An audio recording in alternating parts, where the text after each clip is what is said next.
کیا چھوٹا عمل ہے، کیا بڑا علاج ہے کہ ڈاکٹر نے کہا کہ مسلمان یہ ہاتھ اٹھا کر اپنے ہاتھوں کو ایسے باندھتے ہیں اور اپنی توجہ کو نیچے کر دیتے ہیں تو ویسا کام کرنے والے کو کبھی زندگی میں ہارٹ پرابلم نہیں آئے گا۔ کہاں ہے عمل، کہاں ہے ہارٹ کا علاج؟ کسی کو ہارٹ کی بیماری آ گئی، دل کی 3 رگوں میں سے ایک رگ بلاک ہو گئی اور 60%، 70%، 80% اب اس کا آپریشن کرنا ہے، ڈاکٹر 2 لاکھ پوچھ رہا ہے، 3 لاکھ پوچھ رہا ہے، وہ 2-2، 3-3 لاکھ کا علاج اللہ تبارک و تعالیٰ نے نماز کے اندر رکھ دیا ہے۔ نماز کے اندر اللہ تبارک و تعالیٰ نے علاج رکھ دیا ہے کہ اپنے ہاتھوں کا ایسے باندھ، اس کے بعد تو سب رکوع کے لیے جاتا ہے۔ حضور صلی اللہ علیہ وسلم نے فرمایا کہ 3 مرتبہ تسبیح کہو۔ کیا تسبیح رکوع کی؟ سبحان ربی العظیم۔ کتنے مرتبہ پڑھنا ہے؟ 3 مرتبہ۔ اگر اور زیادہ خدا سے محبت ہے 5 مرتبہ، اور زیادہ خدا سے محبت ہے 7 مرتبہ۔ حضرت عائشہ فرماتی ہے حضور میرے گھر کے اندر نماز پڑھتے ہیں، ایسی نماز پڑھتے ہیں اتنا لمبا قیام ہوتا کہ قیام میں رات ختم ہو جاتی، کبھی رکوع اتنا لمبا ہوتا رکوع میں رات ختم ہو جاتی، سجدہ اتنا لمبا ہوتا مجھے خوف ہو جاتا کہ کہیں حضور کا انتقال سجدے کی حالت میں نہ ہو گیا ہو۔ اتنا لمبا سجدہ اللہ کے رسول علیہ السلام کرتے تھے۔ کیا وجہ ہے؟ اللہ کے رسول علیہ السلام نے لمبا قیام، لمبا رکوع، لمبا سجدہ کرنے کا حکم کیوں دیا ہے؟ اس سے خدا کی بھی عبادت ہو جاتی ہے، تو ساتھ ہی ساتھ ایک مومن مسلمان کا دنیاوی فائدہ کیا کہ اس کا ہیلتھ، اس کا جسم، اس کا باڈی رکوع کرتا ہے تو عزیزان گرامی اس کا دل آ کر لٹک جاتا ہے۔ دل آ کر کیا ہو جاتا ہے؟ لٹک جاتا ہے۔ تو ڈاکٹروں کا کہنا ہے کہ دل جب لٹکتا ہے تو اس کے اندر خون پورے دل کو دھو ڈالتا ہے اور خون دل کے پورے رگوں سے پاس ہو کر نکلتا ہے۔ لٹکنے کی وجہ سے آپ دیکھیں ہوں گے نل ہوتا نہیں، ایسے دبائے تو پانی آتا، ایسے جب دباتے ہیں تو اندر کا سوراخ اوپر بڑھتا ہے اور بڑے پائپ سے وہ سوراخ سٹ ہو کر پانی باہر نکل جاتا ہے۔ اسی طریقے سے جب دل لٹکتا ہے خون دل کے اندر سے پاس ہو کر نکل جاتا ہے۔ انسان کی بیماری کے لیے خون کا برابر دوڑ کرنا ضروری ہوتا ہے، وہی خون جا کر اگر دل کے اندر ٹک جاتا ہے اور ٹھہر جاتا ہے تو ہارٹ پیدا ہو جاتا ہے۔ کیا علاج؟ رکوع کے اندر ہارٹ کا علاج، سجدے کے اندر ہارٹ کا علاج ہے۔ بتانا میں چاہتا ہوں میرے دوستوں، پوری شریعت کو آج ڈاکٹر ریسرچ کر کے علاج بتا رہے ہیں، اسی علاج کو عبادت بنا کر آج سے 1400 سال پہلے سرور کائنات علیہ الصلوۃ والتسلیم نے امت محمدیہ کو پہنچا دیا۔ تو ہر عبادت کا علاج اور ہر بیماری کا علاج عبادت میں ہے۔ یہ عبادتیں اگر کرتے ہیں اللہ کو کوئی فائدہ نہیں ہے بلکہ دنیا کے اندر انسانوں کا فائدہ ہے۔ نماز پڑھیں گے یہ فائدہ، روزہ رکھیں گے یہ فائدہ، زکات دیں گے یہ فائدہ۔ اب سوال یہ پیدا ہوتا ہے حج کریں گے تو فائدہ کیا ہے؟ حج کیوں کیا جاتا ہے؟ جیسا کہ میں نے گزشتہ جمعہ وعدہ بھی کیا تھا، حج کی حقیقت کیا ہے؟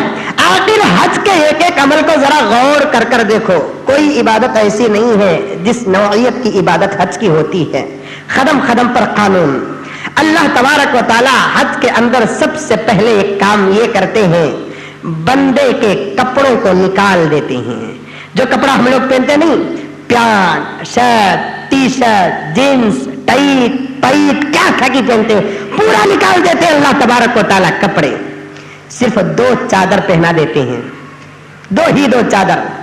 کوئی سلا ہوا کپڑا نہیں پہن سکتا، کوئی کلر کا کپڑا نہیں پہن سکتا، پورے کپڑے نکال دیے اللہ تبارک و تعالی۔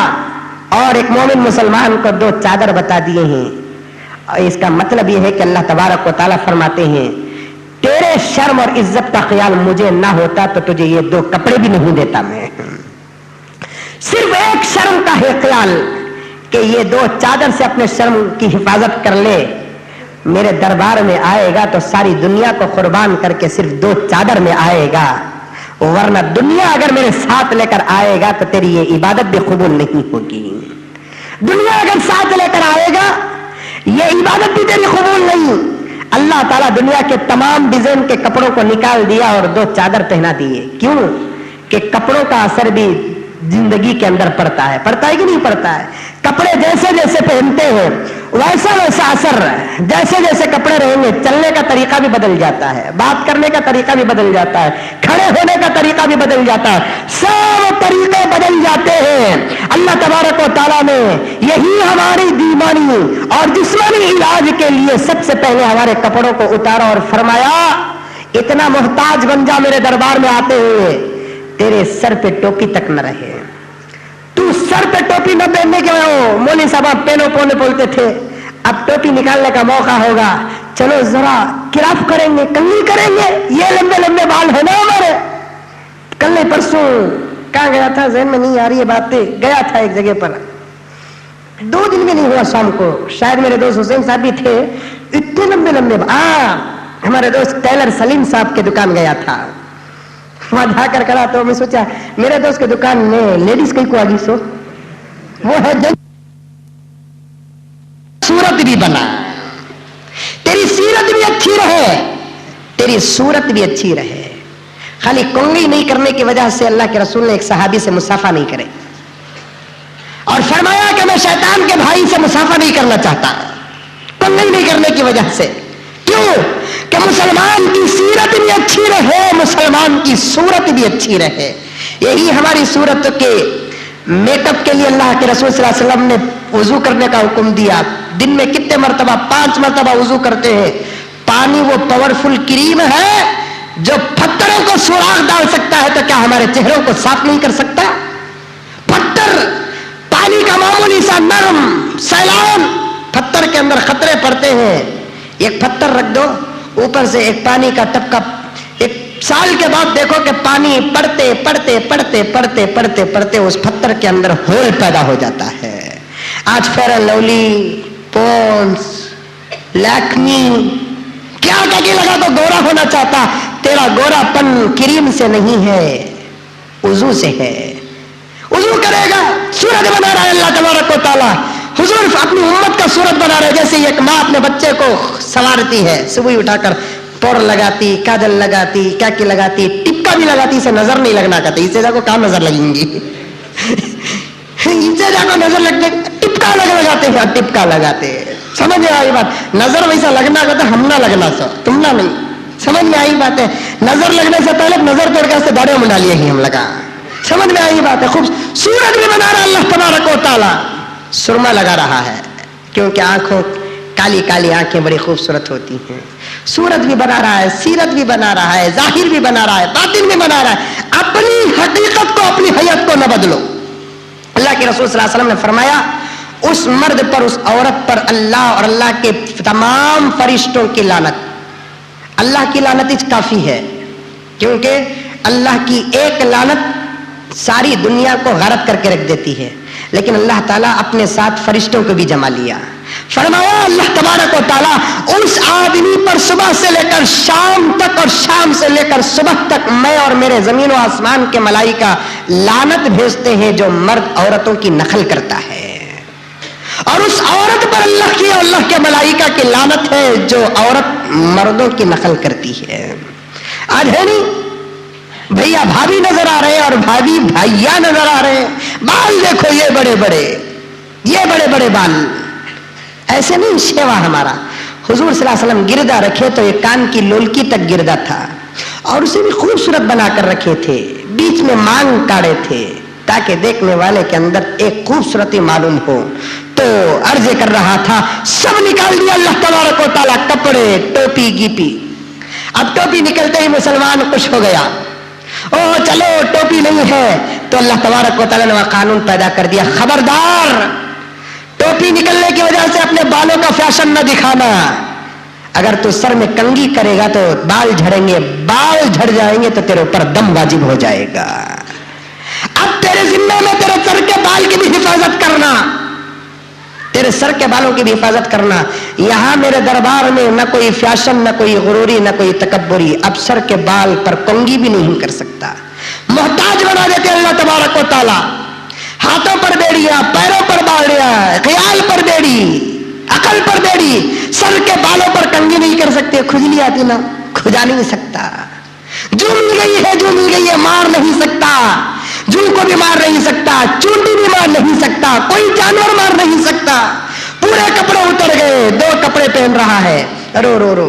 چلو لوگ, بہت سارے لوگ بہترین سے بہترین شوزاں بھی پہنتے ہیں کہ نہیں پہنتے ہیں؟ یہ بڑے, اس کا پاؤں رہتا 6 نمبر کا, شوز پہنتا 12 نمبر کا, پاؤں ہے 6 نمبر کا. اس کا شوز کا سائز کیا ہے؟ شروع کے نوک سے لے کر آخر کی دم تک 12 نمبر, وہ بھی نامہ رکھ کر بل ڈاک کتے. وہ بل کا تو کیا گائے, ڈاک کا تو کیا کتا. میں بولا تو غصہ کرنے کو, پہننے والے میں دونوں میں کون ہے, بل کی ڈاک کی؟ سمجھ میں نہیں آتا. وہ شوزہ بھی ایسے ایسے. اللہ تعالیٰ کو معلوم کہ بندہ کیا ہوتا ہے, کبھی کپڑوں پر فخر کرتا ہے تو کبھی شوزوں پر فخر کرتا ہے. اللہ نے قانون لگا دیا, خبردار تو اپنے پیروں پر شوز تک نہیں پہن سکتا, اس لیے کہ چپل ہر ایک کی چیز ہے, چپل بھی پہن کر آئے گا. تو چپل پر پابندی آ گئی ہے, سر پر پابندی آ گئی ہے, کپڑوں پر پابندی آ گئی ہے. اب وہ کپڑے بھی کیسے رہیں گے؟ سادے سیدھے, میل سے نکلا ہوا کپڑا کاٹے گا, لپٹ لے گا, سینے تک نہیں, سی تک نہیں سکتا ہے. چلو بھی ادھر سیون, ادھر سیون, ادھر سیون. ہمارے نوجوانوں کے پینٹا بھی شرٹاں دیکھو. ایک نوجوان کی پینٹ کی شرٹ کی دیکھا, پیٹ میں جیب, پیٹ میں جا کر جیب. ہاں کیا رکھتا تو, پیٹ میں جیب, گڑگے میں جیب, یہاں سیون, وہاں سیون. اب اللہ تبارک و تعالیٰ نے مزاج کو سمجھا اور فرمایا ایک زمانہ ایسا آئے گا کہ سیون پر بھی فخر کریں گے, تجھے سی کر بھی پہننے کی اجازت نہیں ہے. کیا مصلیتیں ہیں, سیکر تک پہننے کی ضرورت نہیں ہے, شوز بھی پہننے کی ضرورت نہیں ہے, سر میں بال میں کنگھی تک کرنے کی ضرورت نہیں ہے. اتنا محتاج بن کر میرے دربار میں آ کے دنیا دیکھے گی تو یہ سمجھے گی کہ اس سے بڑھتی فقیر کوئی نہیں ہے. کیوں؟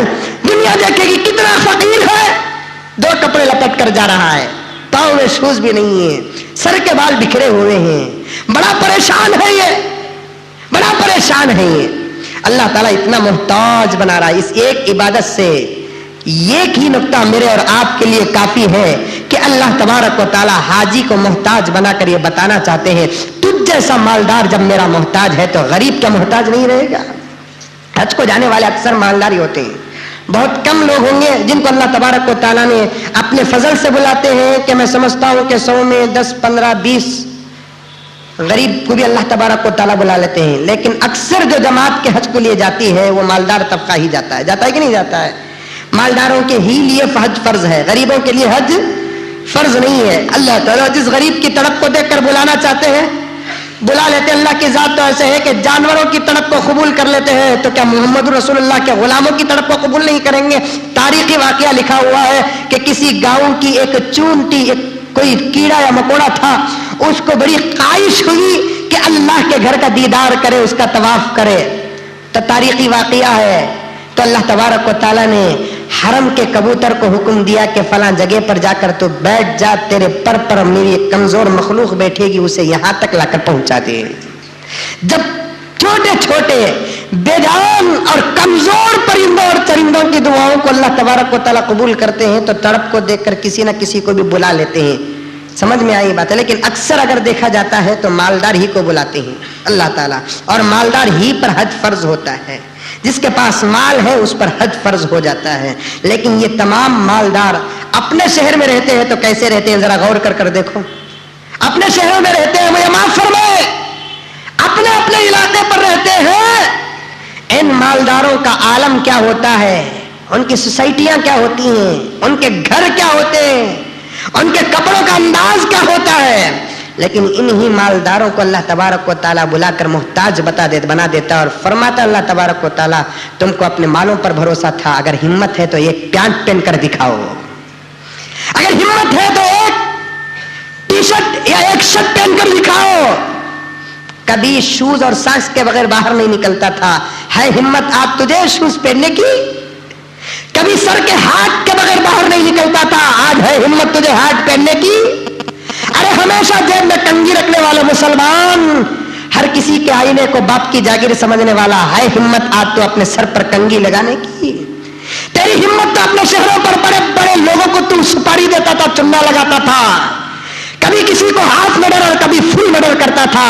آج تیری کمزوری کا عالم یہ ہے کہ معمولی چونٹی کو تو نہیں مار سکتا ہے. طاقت تیرے پاس اب کچھ بھی طاقت نہیں ہے.